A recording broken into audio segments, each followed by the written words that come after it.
So there's this blue sky post from markharris.bsk.social, 1,058 likes, 40 replies, that's been making the rounds. It points to an NYT article about a guy who stabs two people in New York, one Jewish man, one Asian man. The article mentions the Asian victim in, I think, 6 words, something like an Asian man was also injured. The Jewish victim, that gets the full treatment. Mayoral response, political implications, the whole apparatus of significance.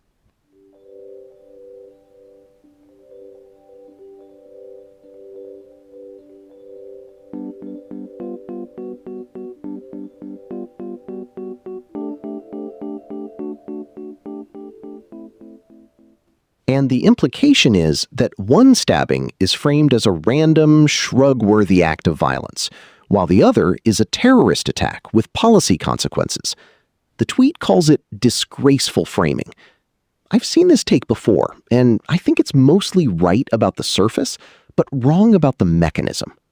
Because to me, it looks like a textbook case of asymmetric media attention based on the perceived political utility of the victim's identity. The Asian man doesn't fit the narrative the paper wants to push.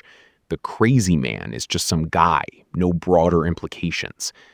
The Jewish man, though, that connects to Netanyahu criticism, to Mamdani's comments, to this whole ecosystem where violence against Jewish people is supposed to be met with mayoral outrage.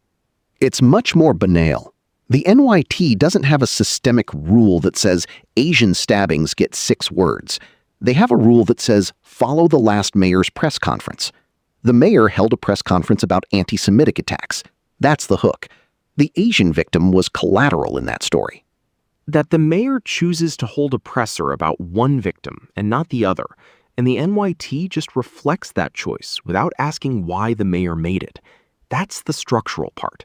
The mayor's office has a political calculus. Jewish voters, donor networks, national headlines. The Asian community doesn't get that same leverage. So the media, in pretending to be neutral, just amplifies existing power hierarchies. One is the mayor's own priorities, which are obviously political. I don't disagree. The other is the newsroom's decision to cover the press conference as a news event. That's not framing in the conspiratorial sense. It's just lazy journalism. They showed up, someone read a statement, they wrote it up. The 6-word dismissal of the Asian victim is a failure of editing, not a grand statement about whose lives matter. The Asian stabbing gets 6 words because the journalist didn't have a script for it. There's no template for Asian man stabbed by mentally ill person in New York because that story has been normalized for decades. Meanwhile, every anti-Semitic attack gets a mayoral appearance because that's the playbook, written after Charlottesville, after Pittsburgh, after Poway. The media doesn't need to be consciously biased. The defaults are biased. The NYT is downstream of City Hall. If you want to fix the framing, get the mayor to hold a press conference for both victims. Then the paper will have to cover both. You're mad at the thermometer for reading the temperature. The NYT could have, in the same article, same day, added a paragraph asking why the mayor only spoke about one victim. That would be journalism. Instead, they reproduce the hierarchy. That's a choice. But the tweet you opened with, it's accusing the NYT of disgraceful framing that implicates the mayor. That implies the paper is actively making a political argument. I think it's more likely they just failed to notice the asymmetry because it's Tuesday and their copy editor was distracted by the Android ADB news. I think everyone in that newsroom was. It's July, it's hot. The real story here might be that nobody cares about local crime coverage anymore because the entire media ecosystem is optimized for national political outrage. The stabbing of the Jewish man matters because it can be tied to Mamdani's Netanyahu criticism. That's a national story. The Asian man stabbing is just a crime, and crimes are now only covered if they feed the outrage machine. But then why is the Jewish victim the one that fits the national narrative? Because anti-Semitism is a story the national media has been trained to cover since 2017. Asian hate crimes got a brief moment in 2020-2021, but it's faded. So the structure still favors one community over another, just through a different mechanism. And we're arguing about which victim got 6 words, when the real question is, why do we need a mayoral press conference for any stabbing to be considered news? Right, and that's the exact question that makes the tweet's 1,058 likes so damning. Those aren't just retweets of outrage. They're people recognizing a pattern. The NYT article gives the Asian victim a full paragraph, but connects the Jewish victim to the mayor's broader political failures in 6 words. The other victim was Jewish. That's not a coincidence. That's an editorial choice. Exactly. The framing implies one stabbing is a policy scandal. The other is a tragic but isolated incident.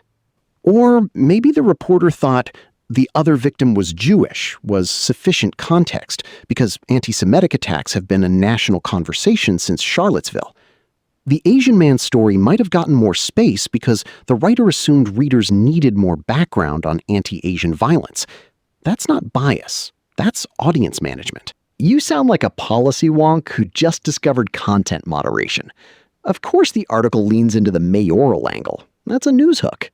Which the article mentions in the 12th paragraph. That's not dismissive. It's buried because the lead is about city government response. Buried is the operative word. If you're writing about a stabbing that's part of a rolling crisis of hate crimes, you lead with the victim, not the press conference. That the mayor's office issued a statement is news, but framing the entire piece around "did the mayor react fast enough" turns the victim into evidence for a political scorecard. That's the structural problem. So you're saying the NYT should have led with the victim's name, the swastika, that the attacker shouted anti-Semitic slogans, and then later noted the mayor's response? That's a formatting debate, not a crisis of media ethics. Policy wonks notice these things because we're trained to see the architecture behind headlines.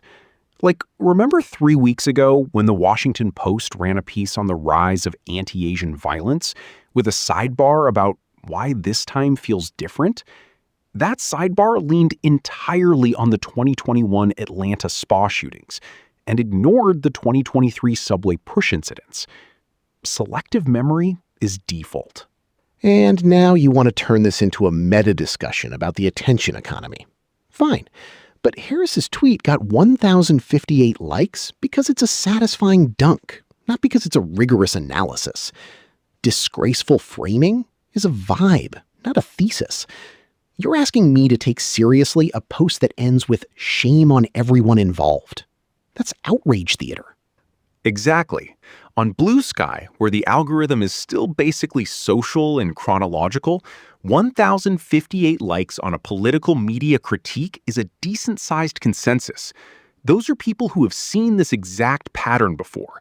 A marginalized victim gets 6 words, a politically charged victim gets a whole article. If you're a policy wonk, you start keeping a spreadsheet. A spreadsheet. Of course you would. Stabbing A, 6 words. Stabbing B, 47 words. Conclusion, media bad. You notice these things because you're neurotic, not because the pattern is uniquely sinister. The real problem is that we're arguing about which victim got more column inches when everyone in this city is afraid to take the 4 train after 10 p.m. That's actually my point. The fear is real, but the coverage decides which fear gets a politician's platitude and which fear gets a think piece. The Asian man's family probably doesn't care about the word count. They care that their son was stabbed. But the NYT's editorial choice tells the rest of us one tragedy is a political scandal. The other is just a statistic. That's how perception is shaped. And you think changing the word count changes perception? The mayor still holds a press conference either way. The press still covers it. The attacker is still a crazy guy with a knife. You're fighting over the garnish on a rotten meal. Maybe, but policy wonks are the ones who notice the garnish, because we've seen the kitchen. sometimes pointing out the garnish is the only way to get the chef to acknowledge the meal is rotten. Anyway, after this break, I'm going to argue that the real scandal isn't the 6 words. It's that the article could have been written without naming the Jewish victim at all. That's the quiet part they didn't say out loud. That ad had fewer words than the Times used for the Asian victim, which I guess is on brand for everyone in this episode. I'm just observing. You promised you'd argue the real scandal is the piece could have been written without naming the Jewish victim at all. That's your big pivot? That feels like a tiny garnish on a spoiled meal. It's not tiny. Think about the editorial logic. The article already has a headline. Right, but if they'd printed the whole story without the Jewish victim's name, just a Jewish man, they'd lose the humanizing hook. They need his name to make the political argument land. Meanwhile, the Asian victim gets 6 words and 0 identity. The asymmetry isn't accidental. You're basically saying the Times used a named victim to build a narrative and then shrugged at the unnamed one. That's journalism 101. Name the person who serves your angle. The real point is the article exists because the far-right stabbing of a Jewish guy lets them pivot to see what happens when you criticize Bibi. That's the stabbing that counts because it's politically useful. They're the same thing. The framing is the omission. You can't separate the 6-word dismissal from the decision to give the Jewish victim a full name, a neighborhood, a job, a hobby.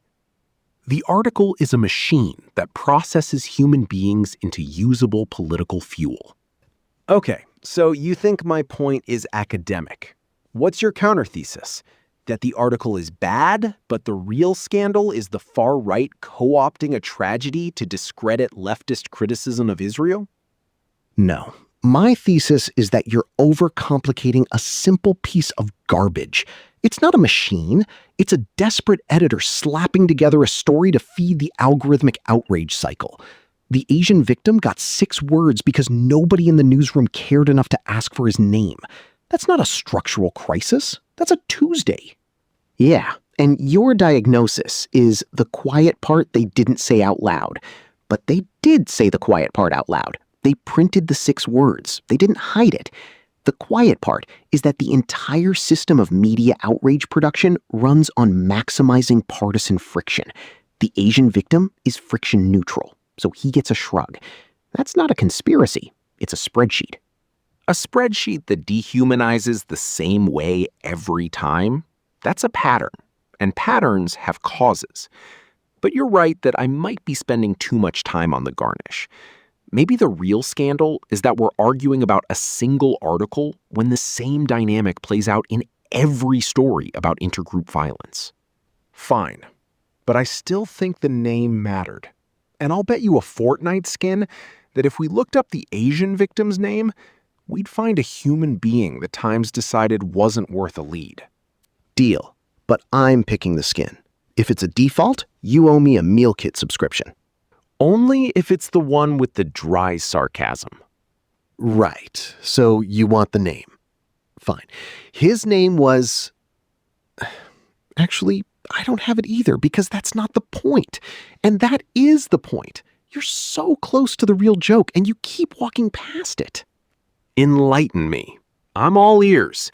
Preferably before the heat death of the universe, which you're about to invoke, aren't you?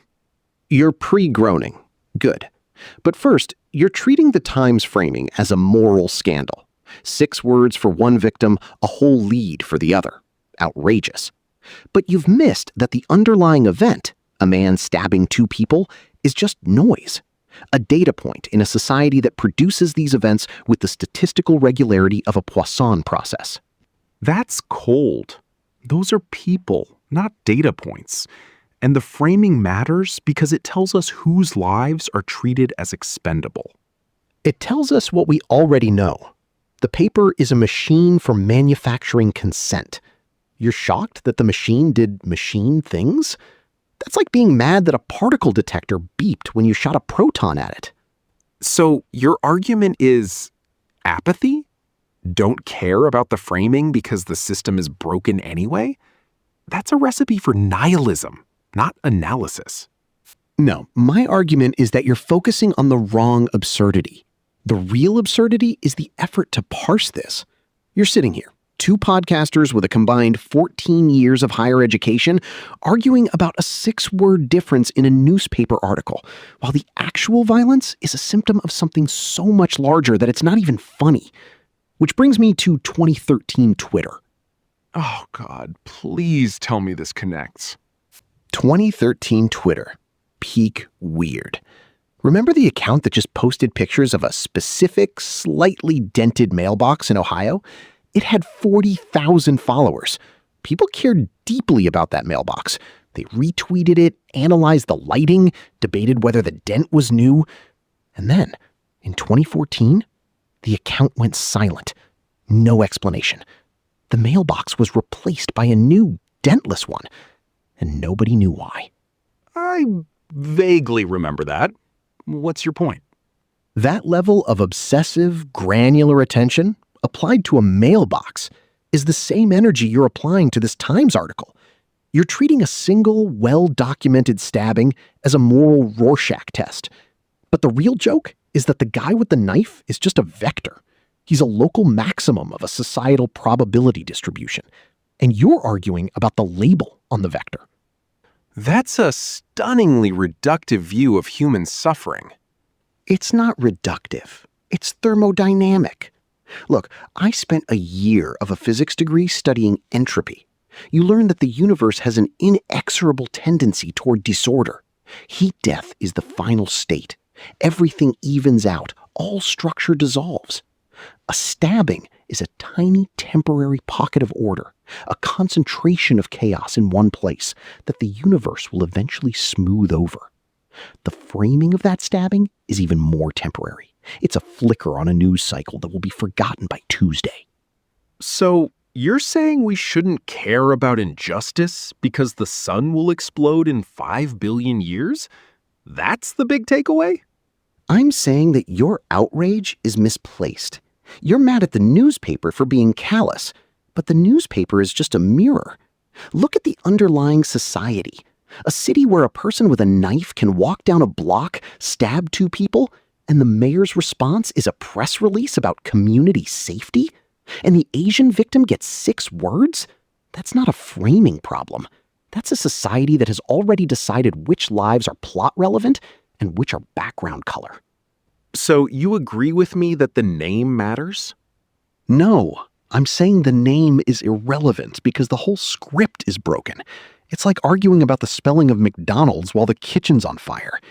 The stabbing is just one more data point in a distribution that includes the 2028 presidential announcement, the Fortnite 9-year anniversary, and that dithering image post from HN. They're all equally meaningless in the grand scheme. That's genuinely bleak. I thought you were going to pivot to something funny.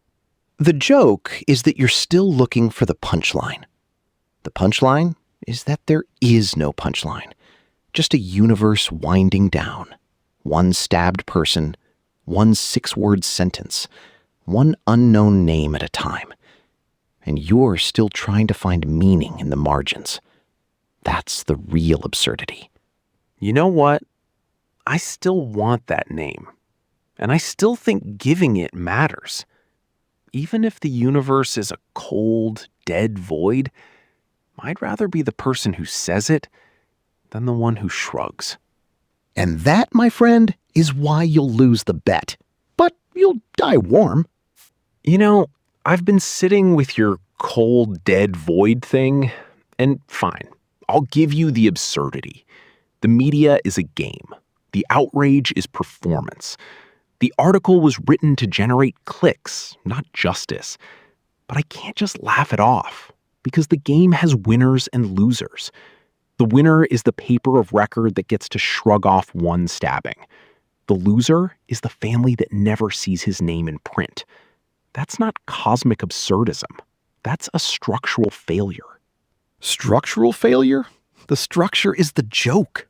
Look, you're on a podcast, I'm on a podcast. We're arguing about a 6-word sentence from an article that 40 people replied to. Meanwhile, the real news today is that Fortnite is 9 years old and Zoran's mixed market socialism is melting rich guy brains. The stabbing you care about? It's a data point in the machine. The machine doesn't care if you name the victim. It just needs you to keep talking. But the machine wants me to stop talking about the structural part. That's my point. If I just nod and say, haha, everything's meaningless, then the NYT wins. They get to write the dismissive 6 words, and I get to be the guy who says, well, that's just how it works. That's surrender. It's not surrender. It's recognizing that your outrage is part of the performance too. You're the earnest character on stage, wringing your hands about the mayor's culpability, while the audience scrolls past to the next meme. Upgrades, people, upgrades! Because that's the only honest response to a system that treats a human life as a footnote. You can't critique a machine that runs on your own critique. Okay, but if I stop critiquing, what do I do? Just laugh? I'm not wired that way. I grew up in Lake Forest, believing that if you just show the data, people will care. That's not naive. That's a choice. And I think it's a better choice than your nihilism. My nihilism is a survival mechanism. You're from the suburbs. I'm from Brooklyn. You can afford to believe in meaning. I watched my dad die and realized the universe doesn't owe me a follow-up. The stabbing that counts is the one that gets the op-ed. The one that doesn't? That's the real stabbing. And you're still trying to find a moral in it. Maybe I am. And maybe that's okay. Because if I stop trying, then the only voices left are the ones writing the 6-word sentences. I'd rather be the guy who screams into the void than the guy who shrugs and scrolls. And the void will scream back. 1,058 likes, 40 replies. That's the only score that matters. We're both right. Your structural critique is real, my absurdism is real. But neither of us is changing the algorithm. The NYT will keep publishing, the stabbing will be forgotten, and someone tomorrow will post a meme about stolen buttons, and we'll argue about that too. You know what? You're right. We just spent an entire episode picking at a single 6-word sentence. That is absurd. Welcome to the club. The club's motto? We're both right, but it doesn't matter. Now let's wrap this up before I get doxxed by the mayor's office. Fine. This has been The Stabbing That Counts, brought to you by the sad truth that neither of us counts either. I'm host A, trying to name the victim. He's host B, laughing at the joke. And the joke is that you still think naming him matters. But hey, thanks for listening. We'll be back tomorrow to argue about something equally meaningful, like Android killing ADB. Developers are raging. The economy is unfazed. I know which side I'm on. See? You do care. I care about the joke. Now, fade us out before I get sentimental.